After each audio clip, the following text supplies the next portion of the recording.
बोलो सतगुरुदेव की जय हो।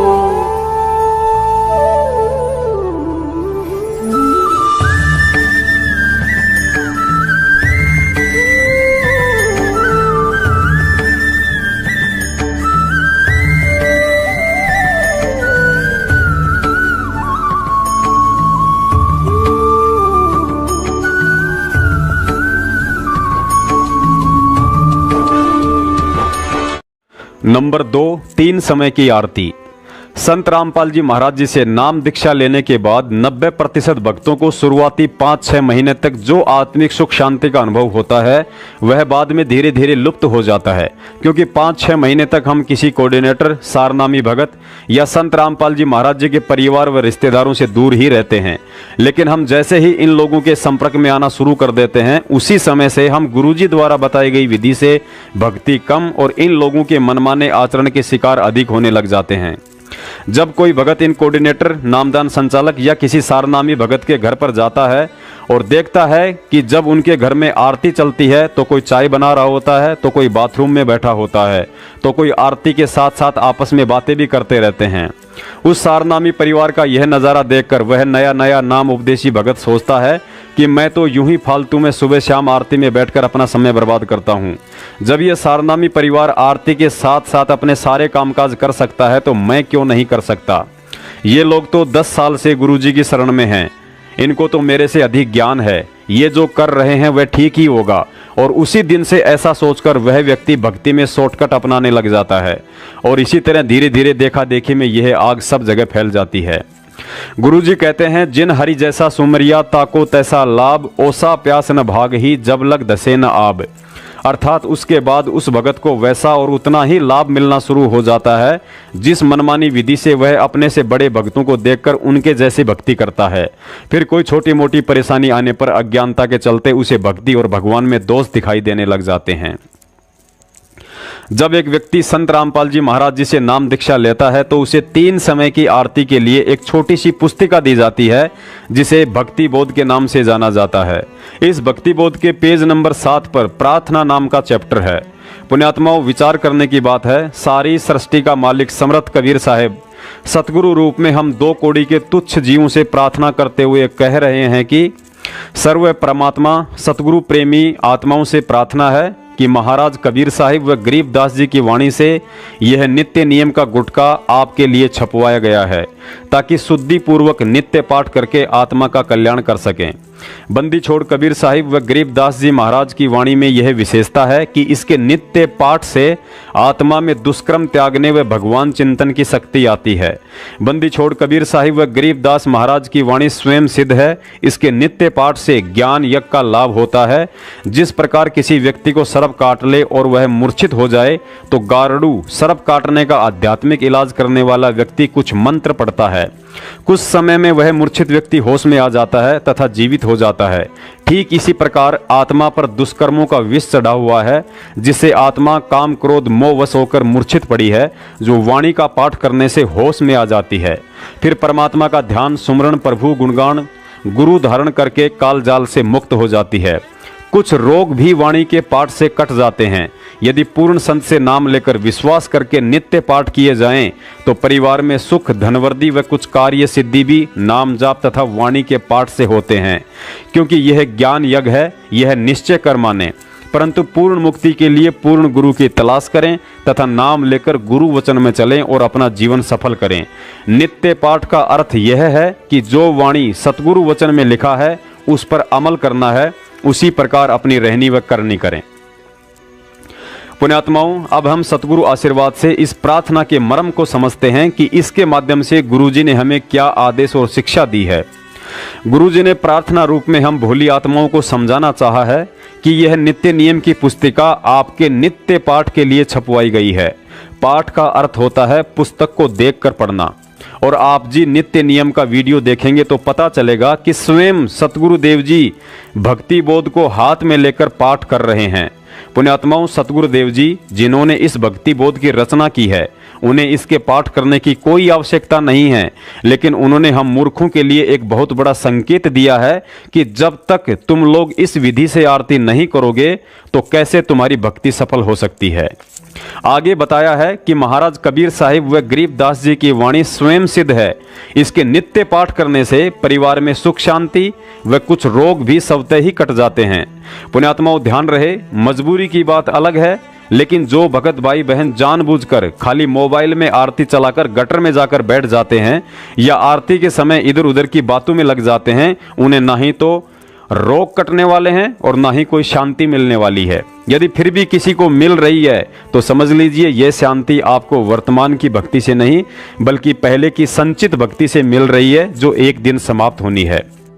पुण्यात्माओं, विधिवत तरीके से तीनों समय की आरती करने वाले साधक को ना ही तो अंतर्यामी गुरुजी तक अपनी प्रार्थना पहुंचाने के लिए किसी कोऑर्डिनेटर की जरूरत पड़ेगी और ना ही गुरुजी के कलयुगी परिवार वालों की चमचागिरी करने की, क्योंकि जब हम सुबह के नित्य नियम का पाठ करेंगे तो अथ सर्व लक्षणा ग्रंथ में गुरुजी से रोजाना वे सभी आवश्यक वस्तुएं मांग लेते हैं जिनकी हमें भक्ति मार्ग में जरूरत पड़ती है। उसके बाद एक शिष्य को अपने गुरु से और कुछ भी मांगने की आवश्यकता नहीं रह जाती है। सर्वलक्षण ग्रंथ ग्रीव उत्तम कुल करतारे दे द्वादश भूषण संग रूप धर्म दे दया करे ज्ञान बद सत्संग श्री संतोष विवेक दे लक्ष्मण दयाय तारे भगवत की वैराग दे नाम निरातम सारे योग युग की जगदीश से दे सूक्ष्म ध्यान दयाले ठीक इसी तरह जब हम संध्या आरती का विधिवत तरीके से पाठ करते हैं तो हम अपनी जाने अनजाने में की गई दैनिक और जन्म जन्मांतरों की सभी गलतियों व पाप कर्मों की रोजाना समायाचना करते हैं। और जब तक हम समायाचना नहीं करेंगे तो हमारे पाप कर्म कैसे हल्के हो सकते हैं। अतः किसी दिन अचानक दुखों का पहाड़ टूटने के कारण गुरुजी के आगे रोने से बेहतर है कि हम रोज संध्या आरती करके उनसे समायाचना मांगते रहें, ताकि किसी दिन अचानक गिरने वाले दुखों के पहाड़ से बचा जा सके। मेरे अवगुण किए तो बहुत किए अर्थ न मानी हार भावे बंधा बख्श दियो भावे गर्दन तार मेरे अवगुण मेरे पाप जी बख्शो गरीब नवाज जो मैं पूत कपूत हूँ गौर पिता को लाज फिर मैं अपराधी जन्म का नक्शक बड़े विकार तुम दाता दुख बंधना मेरी करो संभार गुण किए घनेरे फिर भी भले बुरे हम तेरे अवगुण किए घनेरे फिर भी भले बुरे हम तेरे दास को जान कर पट नादान ओ नादान मोहे बख्श दियो अविनाशी दास को जान कर पट नादान ओ नादान मोहे बख्श दियो अविनाशी मेरे गुरु देव भगवान भगवान दियो काट काट की फांस। गुरुजी ने सुबह के नित्य नियम का सही समय सूर्य उदय से 1 घंटा पहले, जिसे ब्रह्म मुहूर्त कहा जाता है, उसे बताया है और अपनी वाणी में भी कहा है कि ब्रह्म मुहूर्त सूरत नगरी सुन सरोवर नाता इस पर भी का पार नहीं तेरे सकल कर्म कट जाता। अर्थात ब्रह्म मुहूर्त में की गई भक्ति अर्थात नित्य नियम या मंत्रों के जाप का विशेष लाभ मिलता है। ब्रह्म मुहूर्त में की गई साधना को सबसे बड़ी पर भी बताया है, जिससे जीव के शीघ्र ही सकल कर्म कट जाते हैं। ब्रह्म मुहूर्त सूरत नगरी सुन सरोवर नाता या पर भी का पार नहीं रे सकल कर्म कट जाता। सुरत नरत मन पवन बंद कर मेरे दंड चढ़ जाता। सहस कमल दल फूल रहे हैं अमी महारस खाता। जहां अलख निरंजन जोगी बैठा जा से रहा न भाता। गरीबदास पारंग प्राण है वो शंख कमल खिल जाता।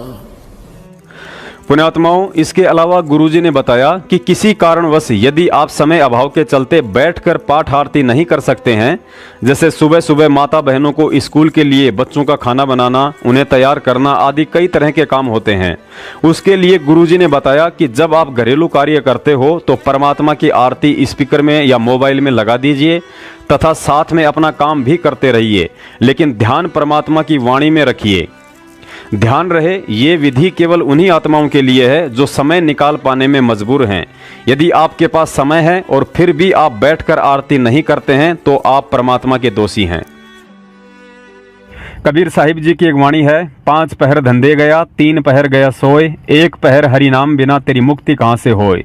आज की तारीख में इस दुनिया में संत रामपाल जी महाराज जी और उनके द्वारा चलाए गए यथार्थ 13वें कबीर पंथ के अलावा एक भी ऐसा पंथ या संत आपको दुनिया में कहीं नजर नहीं आएगा जो इस वाणी के अनुसार 1 पहर यानी 3 घंटे की भक्ति साधना करवा रहा हो।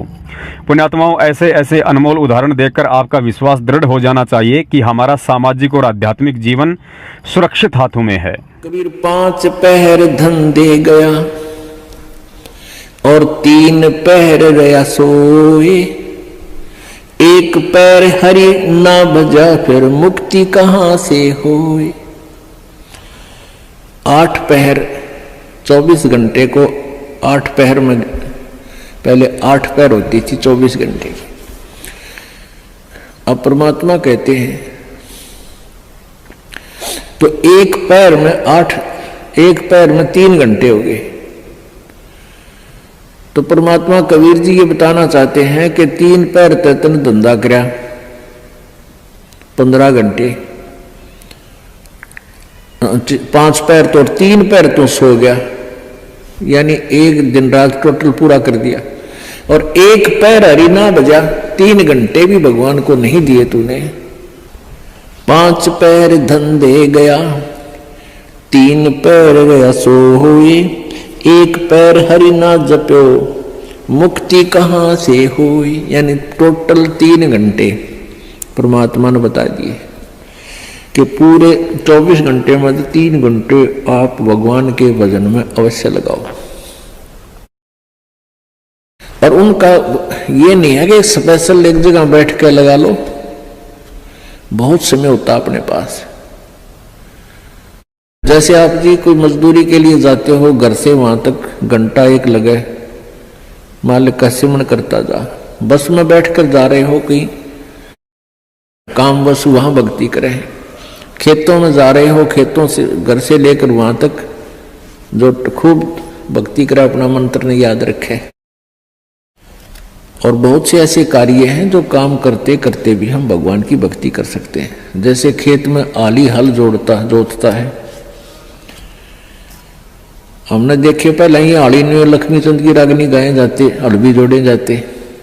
तो वह भगवान की भक्ति भी करे, कभी आरती करने लग जा, कभी भगवान की वाणी बोलने लग जा। कोई फिल्मी गाने गावा है, कोई और बकवास सोच रहा है। तो इस प्रकार हमने अपना सुमन में 3 घंटे का समय निकालना चाहिए। जैसे सुबह का नित्यनेम पौना घंटा लगता है, 15 मिनट की असुर निकंदन मणि 1 घंटा तो हो गया। आज 35 मिनट की आरती होती है, 1.5 घंटा, बाकी 1.5 घंटा आपका सिमरण भी हो जाए ना। सिमरण आध घंटा मंत्र, 1 घंटे का श्वास का सिमरण, तो इतना भी आप कंटिन्यू कर लोगे तो भी आपका बेड़ा पार हो जाएगा। ये सत्कर्म मान। पुण्यात्माओं, नाज करो अपने भाग्य पर जो इस कामी, क्रोधी और लालची दुनिया की भीड़ में सतगुरु ने हमारा हाथ पकड़ लिया है। सच्चा सत्संग मिल गया है, सच्ची भक्ति और मंत्र मिल गए हैं। कहने का मतलब है कि बिल्ली के भाग का छीका टूट गया है। गुरुजी ने बताया कि इस जीव आत्मा का ऐसा दाव असंख्य कल्प युगों के बाद बड़ी मुश्किल से लगता है। हमारा कलयुग की पिछली पीढ़ी में ऐसे समय में जन्म होना जिस समय परमेश्वर सतगुरु रामपाल जी महाराज सहशरीर हों। इस समय की महत्वता को शब्दों में बयान करना किसी के लिए भी बेहद मुश्किल है, क्योंकि उपरोक्त विधि से 3 घंटे की मर्यादित भक्ति करने वाली आत्माओं के लिए यह अंतिम मानव जन्म है। और इस बात को गुरुजी के इस सत्संग से ज्यादा दुनिया में कोई नहीं समझा सकता है। कहते हैं जब भी दाव लग जा उसी समय पीछा छुटवा ले। एक बार एक भगत साधना कर रहा था एक संत पीपल के पेड़ के नीचे बैठ के, और कुछ बहनें जा रही थी। उनसे पूछा, बहनों कहाँ जा रही हो तुम? कहने लगे एक ऋषि के पास जा रहे हैं और वो भूत भविष्य की सारी जानता है। तो उसने कहा कि मेरे बारे में बहनों पूछ के आना, मेरा मोक्ष कितने जन्म में हो जाएगा? अच्छा भाई पूछ के आवेंगे, तेरी भी पता कराएंगे। तो अपनी बातचीत करके उसने उस ऋषि से कहा, जानने वाले से कि जी ऐसे ऐसे एक साधक है, उसकी एक प्रार्थना है, उसका मोक्ष कितने जन्म में होगा? तो उस भविष्य वक्ता ने बताया कि जितने पीपल के पेड़ के पत्ते हैं इतने जन्मों में उसका मोक्ष होगा। अब उन बहनों ने सोचा, भाई यदि उसको हमने यह बात बता दी तो उसका तो हार्ट अटैक हो जाएगा। वो तो बेचारा इच्छुक है भगवान की जल्दी मोक्ष हो मेरा। तो उन्होंने सोची उसके दूर से चलते हैं। वो दूर से जाने लगी, यानी 5-4 किले दूर से, यानी 1000 फुट की दूरी से दूसरे रास्ते से जा रही थी। वो भाग्या गया उनके पास, कहने लगे, बहनों मेरे बारे में पूछ कर आए तुम? वो कहने लगी, भाई पूछता है पर बाबा जी तू सहन नहीं कर सकता। अगना बहन बता जो भी बताई है मुझे बता दो। वो कहने लगी, भाई जिस पेड़ के नीचे तू बैठा है ना, पीपल के पेड़ के, यूं बताया कि उसके जितने पत्ते हैं इतने जन्मा में तेरा मोक्ष होगा। वो तो डांस करने लग गया, नाच न बोले बे बुलाओ थारा। तो बोले रे तू हंस नाच क्यों रहा है, तुम डरोना चाहिए था। नहीं, कम से कम अंत तक आ गया। अगर इस पीपल के पत्ते जितने हैं इतने दिन में तो होगा, मोक्ष तो होगा मेरा। कहने का भाव यह है, पुण्यात्माओं हमने इतने धक्के खट्टन हो लिए और अब परमात्मा ने ये संतोष दिलाया था उस समय कि अपने बच्चों को रास्ता दूंगा, क्योंकि काल ने ये कहा था, सतयुग में परमात्मा आए थे जो पहली प्रथम बार, उसने वचन ले लिया था कि 3 युगों में, सतयुग त्रेता द्वापर में जीव कम ले जाना और कलयुग में आपकी मर्जी कितना ले जाना। तो परमात्मा ने ये सोचा था कि अब कलयुग में ही इनका मोक्ष करूंगा। तो पुण्यात्मा हमने ये इंतजार करना पड़ा कि शुक्र मनाओ कि आपके असंख्यों जन्म होकर अंत वाला जन्म आ लिया, आखिरी पत्ता आ गया, ये लास्ट पत्ता आ लिया पीपल वाला ने, समझ लो। और इब का चूकियो मत ना।